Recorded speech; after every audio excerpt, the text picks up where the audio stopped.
Comme l'affirmait le Saint-Pape Jean-Paul II, la sollicitude envers les réfugiés doit nous inciter à réaffirmer les droits de l'homme universellement reconnus, à en souligner l'importance et à en demander le respect effectif pour les réfugiés.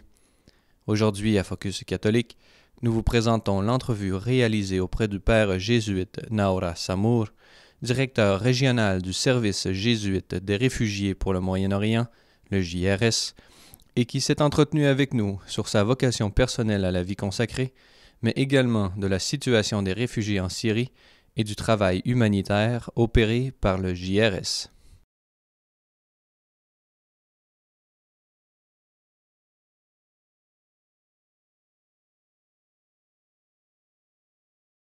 Alors bonjour, bienvenue à l'émission. Aujourd'hui, nous avons la joie de nous entretenir avec le père jésuite Nauras Samour. Bonjour mon père. Bonjour, Merci d'avoir accepté notre invitation. merci de m'avoir invité. Alors mon père, vous êtes né à Alep, en Syrie. Vous avez commencé par des études en médecine dentaire.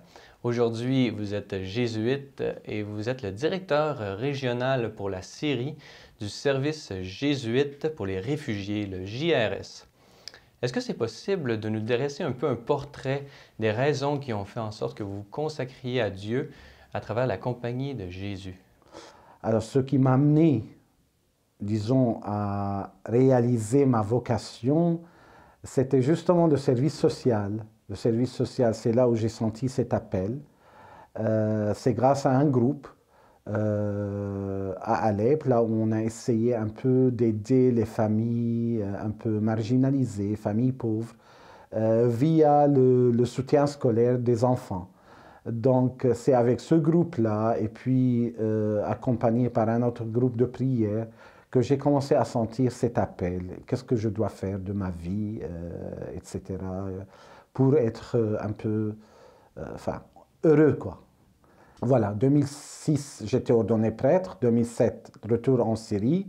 J'ai travaillé 3 ans dans un centre du développement rural et centre social de la compagnie en Syrie. 2010, j'étais nommé pour le travail du JRS et c'était avant les événements et la guerre en Syrie. C'était un travail un peu à mi-temps, quoi, parce qu'on avait des petits projets pour les réfugiés irakiens au début, notamment des projets d'assistance et de soutien psychosocial et d'éducation. Et puis, il y avait la guerre syrienne, voilà. Maintenant, c'est le plein temps et plus que plein temps, quoi. Alors, comme on l'a dit dans l'introduction, vous êtes le directeur régional du service jésuite pour les réfugiés en Syrie. Pouvez-vous nous parler un peu de la fondation de cet organisme et de sa mission? La fondation du service jésuite de réfugiés, c'était en 1980. C'était comme une réponse à une crise humanitaire dans la région de sud-est de l'Asie Pacifique, quoi. De ce côté-là, il y avait la guerre en Vietnam et puis il y avait ce qu'on appelait le phénomène de boat people, des gens qui prenaient les bateaux pour échapper à la guerre et à la violence. C'est devant ce phénomène-là, le supérieur général des jésuites à l'époque, le père Pedro Arrupe, avait écrit une lettre demandant aux jésuites de voir ensemble et de répondre à cette crise, à ce drame-là. Et cette lettre fait date depuis, comme la fondation, le moment de la fondation du service jésuite de réfugiés. Actuellement, le service jésuite de réfugiés, il y a 10 régions. On est divisé en régions qui couvrent grosso modo le monde entier. Et donc, maintenant, concernant notre région à nous, qui est le Moyen-Orient et l'Afrique du Nord, on est présent au Liban, en Jordanie, en Syrie et tout récemment en Irak. On était présent en Turquie, mais on fermait les projets là-bas. Et tout récemment au nord de l'Irak, en Kurdistan. Voilà. Alors, comme on le sait, la Syrie passe à travers une crise humanitaire et un conflit armé sans précédent. Pouvez-vous nous dire un peu qu'est-ce qui a mené à la crise actuelle? Les raisons sont multiples et complexes, moi je dirais. Il y a accumulation de faits. Il y a tout un problème économique depuis longues années, malgré toute apparence de développement économique depuis l'an 2000. C'est vrai, on a eu une boom économique, etc., au niveau du pays. Mais moi, je dirais que c'est un peu apparent parce qu'il n'y avait pas la structure nécessaire pour porter ce changement économique et pour profiter de la richesse, un peu, faire profiter de la richesse à toute la société. Donc, il y a le facteur économique, il y a le facteur social. Le taux de natalité en Syrie est très élevé. Et ça crée un peu un décalage entre la ville et la partie rurale, et entre les pauvres et les riches, etc. Ça aussi. Il y a aussi une raison politique. Il y en a qui revendiquent un changement au niveau de la politique, etc. Et ça a commencé avec des manifestations, etc. Et puis, tout à coup, il y avait le conflit armé qui commençait et des gens tombaient d'un côté que de l'autre. Et voilà, ça se développait en un conflit armé très, très, très grave. Donc, les raisons sont multiples. Si on essaie d'analyser, on n'en finit pas, quoi. On n'en finit pas. Mais ce que nous devons comprendre, que ce n'est pas seulement une crise politique. La raison politique y est, et y est d'une manière forte. Mais aussi, il y a des facteurs économiques et sociaux que nous ne devons pas oublier. Et il y a des facteurs historiques aussi. Maintenant, la crise, ça se transforme en un conflit communautaire religieux. Donc, il y a des facteurs historiques dans le passé aussi qu'il ne faut pas oublier. Donc, c'est complexe et compliqué. C'est complexe et compliqué. Et quelle est la proportion qu'a pris cette crise humanitaire aujourd'hui? D'après les dernières statistiques, selon les agences et les instances des Nations Unies, à part ceux qui ont quitté la Syrie comme réfugiés, 3,5 millions, à part les déplacés qui sont 5,5 millions à peu près, internes, qui ont quitté leur habitat, etc., à l'intérieur de la Syrie, il y a les affectés. Tous ensemble, comme des gens dans le besoin vraiment aigu et grave, on parle à peu près de 65 à 70% de la population syrienne qui sont dans le besoin, qui sont en dessous du seuil de la pauvreté selon les critères internationaux. Donc, du coup, la crise affecte toute la population syrienne, 70% de la population syrienne de point de vue économique, mais si on parle de la crise qui affecte tous les Syriens de point de vue psychologique, social, on est tous touchés. On est tous touchés d'une manière ou d'une autre. Même si on n'est pas au niveau économique, matériel, on n'est pas affecté, mais on est affecté par la peur, on est affecté par la perte d'un proche, on est affecté par la migration des proches, des parents, etc. Donc ça touche tout le monde, ça touche tout le monde. On sait que la crise humanitaire déborde le territoire de la Syrie par un flot de réfugiés qui se trouvent aussi en Jordanie autant qu'au Liban. Pouvez-vous nous dire un peu comment ça se passe sur le terrain? On parle aujourd'hui au Liban d'1,5 million de réfugiés syriens, des Syriens qui habitent au Liban. Et c'est énorme. Vous imaginez le Canada qui recevrait dans un intervalle de 18 mois à peu près un tiers de sa population, ce qui fait 10 millions. Aucune structure étatique, aucune structure sociétale ne peut supporter cela. Absolument. Donc le Liban vraiment supporte un peu le poids lourd de la crise syrienne. Alors la Jordanie, pareil, on parle d'1 million à peu près. La Turquie, on parle de 800 000. Le nord de l'Irak, il y en avait un peu. L'Égypte, il y en avait un peu. Il y en a toujours, le nord de l'Irak et l'Égypte. Donc, mais parlons un peu du Liban et de la Jordanie, qui sont des petits pays avec des sources limitées, qui supportaient ça, c'est un peu dur.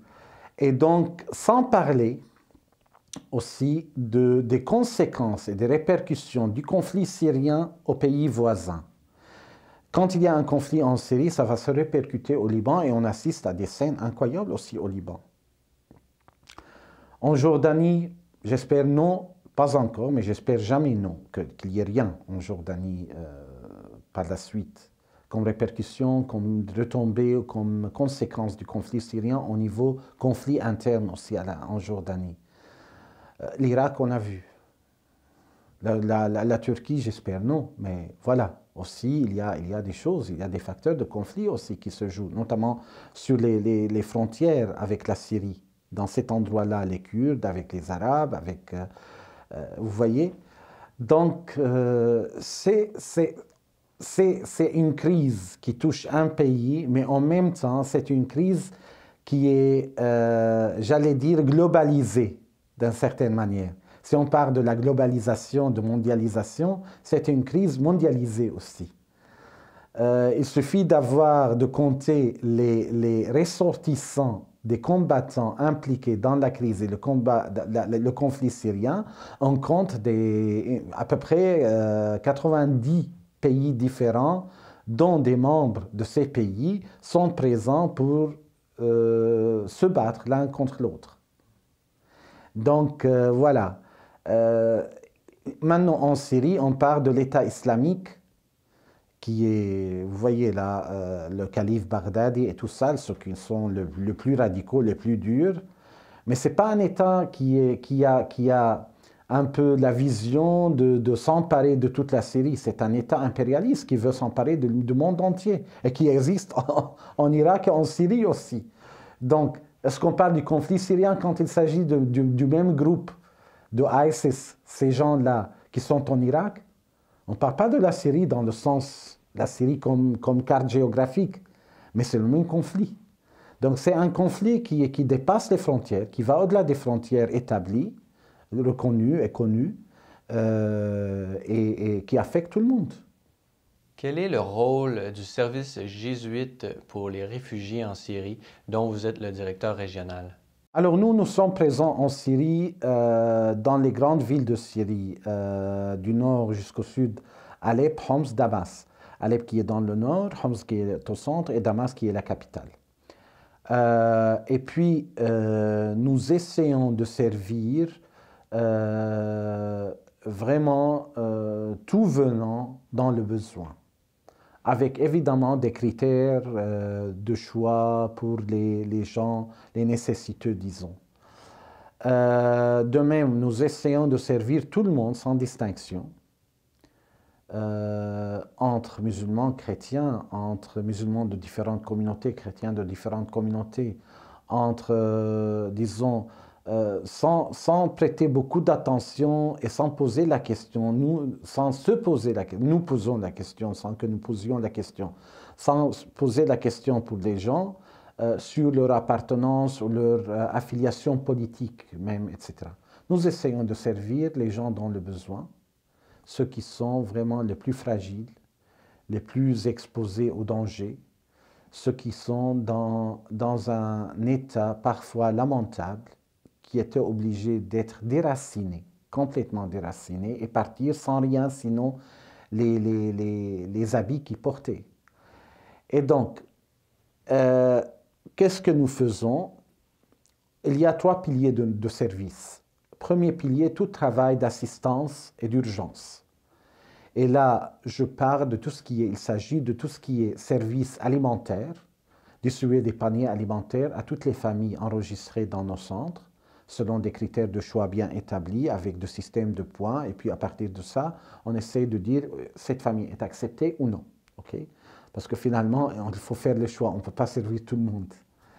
Et donc, chaque famille enregistrée reçoit un panier alimentaire. Au niveau de toute la Syrie, nous servons à peu près 35 000 familles actuellement. Et puis, dans le service alimentaire aussi, dans les endroits de refuge, des bâtiments en construction, des shelters, comme on dit, c'est-à-dire des bâtiments publics qui étaient transformés en endroits de refuge pour les déplacés, etc. On a établi des cuisines de campagne, soup kitchen, Et là, nous servons des repas chauds à midi à Alep et dans la partie rurale de Damas. Il y en avait une à Homs qu'on a fermée la semaine dernière. Et tout ça, nous servons à peu près 30 000 personnes, repas chauds par jour. Actuellement, il y a qu'Alep et à Damas, le nombre, c'est à peu près 15 000. Ça, c'est la partie alimentaire. La partie non alimentaire, tout ce qui est distribution non alimentaire, c'est-à-dire, ça se varie des matelas, des couvertures, des choses, ce qu'on appelle pour l'hygiène générale, parfois des aides financières pour payer des loyers, etc., etc. Aussi, chaque famille enregistrée a le droit à recevoir ça à la fin d'une période particulière, que ce soit à la fin du mois, ou bien tous les 2 mois, ou bien tous les 3 mois, ça dépend. Donc ça, c'est le premier pilier, tout travail, assistance, urgence. Deuxième pilier, c'est le pilier médical. Et là, on a des cliniques à aller parce qu'avec la guerre, et autant que ça dure, donc ça crée un malaise incroyable, il y a une fuite de cerveau, une fuite d'expertise, une fuite de capitaux, etc. Donc la plupart des docteurs à Alep sont partis. Et Alep, plus fort que les autres pays aussi, les autres villes aussi. Donc, on a fondé toute une clinique à Alep. Et là, nous offrons le service médical, de service de base. Et s'il y a des choses qui ont besoin des spécialistes, on essaie de les référer dans les hôpitaux.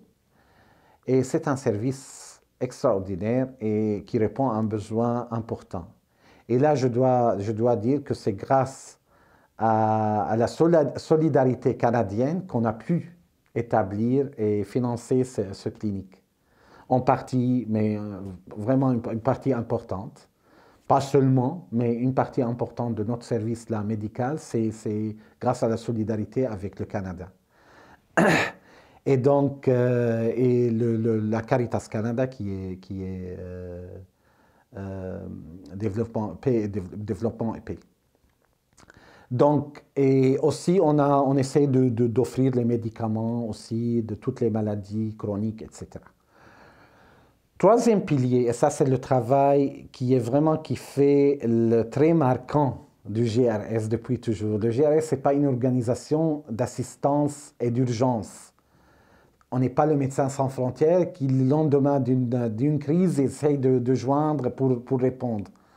On est plutôt dans la suite d'une crise. À la suite d'une crise, on essaie de voir comment développer, comment voir, comment répondre. Et du coup, c'est l'éducation et le soutien psychosocial qui fait le trait marquant de notre travail. Alors, le troisième pilier, c'est justement ça, notamment avec les enfants traumatisés. Et là, je peux dire qu'à court terme, c'est le service en tant que tel, avec les enfants qui coûte pour nous. Mais à long terme, c'est plus important que ça. Une fois on gagne la confiance des enfants, on gagne la confiance des parents.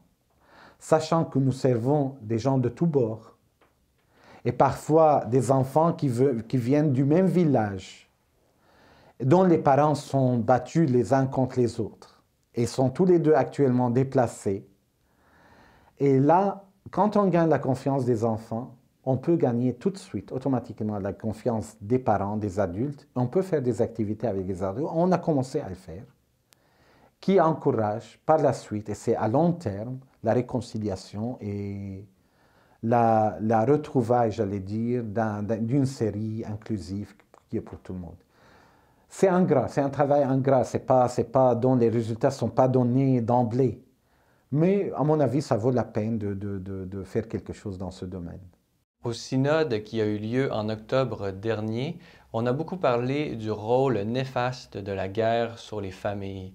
Pouvez-vous nous parler un peu, à partir de votre expérience, comment ça se manifeste?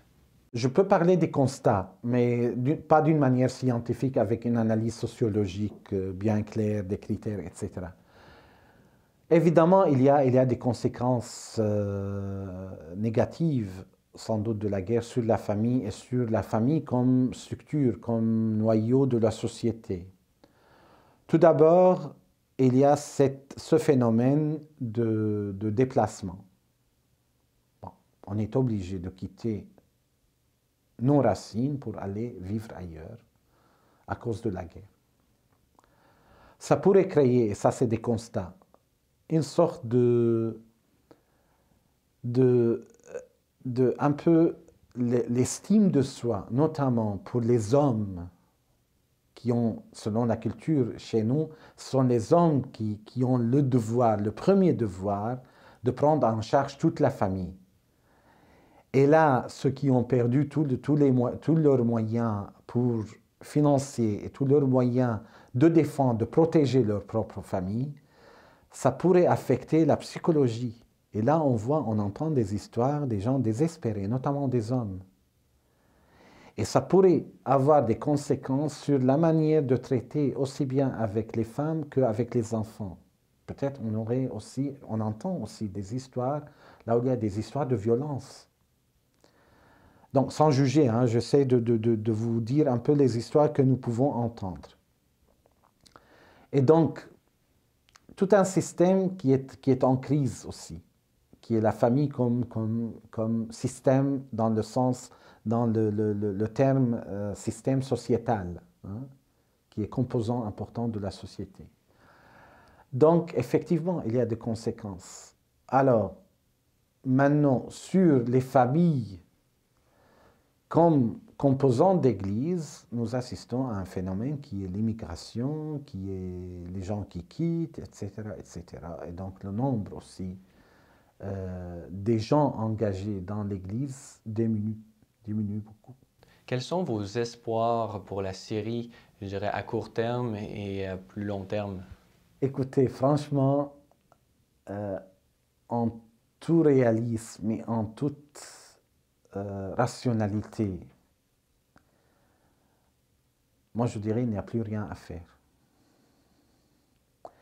Mais là, j'essaie un peu d'employer les termes d'un martyr jésuite dans l'Amérique centrale, à San Salvador, qui a dit à un moment donné, et là où il n'y a plus rien à faire, tout est à refaire. Et donc, on n'a pas le droit de dire, il n'y a rien à faire, donc je baisse le bras, je fous le camp, quoi. Non. Là où il n'y a rien à faire, il faut retrouver les moyens pour tout refaire. Et on n'a pas le droit, en tant que chrétien, de perdre l'espoir. Je suis fatigué, je n'ai pas les mots pour dire, pour encourager les gens, ça c'est clair. Je ne sais pas comment faire, je ne sais pas comment dire, mais quand même, il y a des belles choses qui se passent aussi. Et quand je vois ces belles choses, des enfants qui sont contents quand ils ont une activité, quoi que ce soit, je dis, ça vaut la peine quand même de continuer le combat à ce niveau-là. Donc, comme pour l'avenir de la Syrie, je ne sais pas. Mais je dirais, de toutes les façons, la Syrie, c'est un pays millénaire. Il y a beaucoup de conflits qui sont passés sur la terre de Syrie en Syrie, beaucoup de groupes, beaucoup de chefs de guerre, beaucoup de choses. Et la Syrie est restée, ils sont tous partis. Mais quelle forme de la Syrie, je ne sais pas. J'espère que la Syrie que j'aime avoir, une Syrie inclusive pour tout le monde, une Syrie qui reconnaît l'altérité, qui reconnaît la différence, les droits à la différence. Voilà, j'espère. Père Nauras Samo, merci beaucoup d'avoir accepté notre invitation aujourd'hui. Merci à vous, merci. Vous serez toujours le bienvenu à Soleil Lumière. Merci beaucoup, merci.